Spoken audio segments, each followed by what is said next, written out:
Hello, hello. Have a blessed day to all. So thank you again guys for watching my video. So for today's video guys ay samahan nyo akong umuwi na niyan. So galing po ako ng dental appointment ko.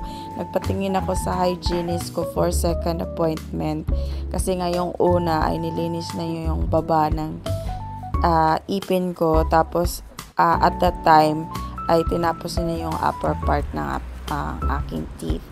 So, ayun na nga, kailangan kong bumalik every 3 months para ma-maintain natin ang cleanliness ng ating teeth. So, tinanggal niya lang yung mga build up sa aking ipin kasi more than 3 years. Hindi. I think matagal na din akong hindi pa nagpa-cleaning guys. Simula pa yata nung pumunta na ako dito. So mga 5 years na rin guys. So marami nang namuon na plaque sa aking ipin. So ayan na nga no, embarrassing man, pero ayan talaga, importante din yung natin, oral health natin. So dito sa UK, matagal din kaming hindi nakapag-dental check-up ni Glenn kasi nga mahal dito guys. So nung una, part pa siya ng NHS, ngayon ay tinanggal na, hindi na siya free guys. So kailangan namin bumili ng dental insurance.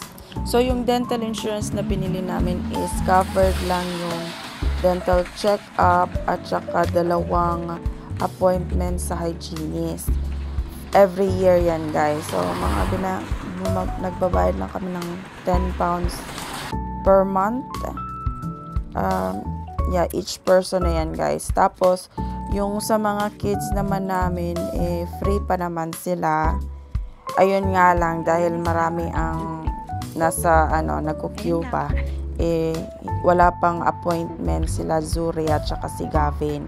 So yun yung problema dito guys, walang walk-in dito, kaya kailangan mo talagang magpa-appointment, at doon nga ay kailangan mo maghintay ng matagal na panahon. So yun yung problema dito, mahal pa. Tapos pag mag-avail ka naman ng free, matatagalan pa kung kailan ka mabibigyan ng slots.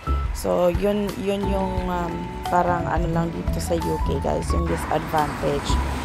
Ang maganda nga yung place, yung sahod hindi masyadong kalakihan, cost of living grabe, tapos everything pa na mga essentials is mahal, especially itong mga oral health hygiene natin. Dati NHS free pa to, pero parang nag-decide sila na tanggalin na lang.